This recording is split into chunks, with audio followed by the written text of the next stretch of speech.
Now this illustration isolates the area in figure 10-22 for protection of outdoor receptacles.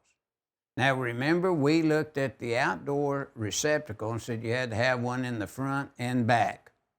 It could not be located more than 6 foot 6 inches from grade for it to be considered a receptacle that is the authority having jurisdiction would say, yeah, this receptacle falls under the rule of 210.8A3.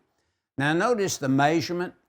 Some authorities will allow the measurement to be below the receptacles you see, and some will require it to be measured above. This is an authority having jurisdiction interpretation of the rule. But notice if you had a receptacle and a post slide, it too would have to be GFCI protected if it fell within 6 foot 6 inches, as we talked about.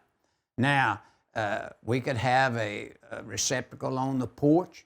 If it's above 6 foot 6 inches, then it wouldn't have to be GFCI protected. But if it was below that height, it would.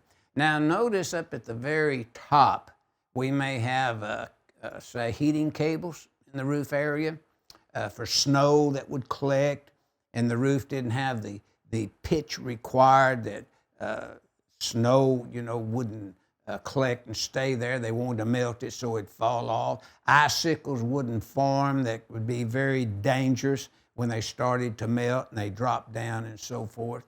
So any type of heating cable like that installed for that purpose, or say that you had heating cables for pipelines and vessels and things like that.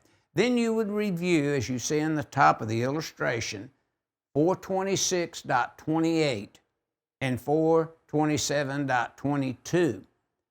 They're not required to be GFCI protected, but they are required to be GFPE protected, ground fault protection for equipment.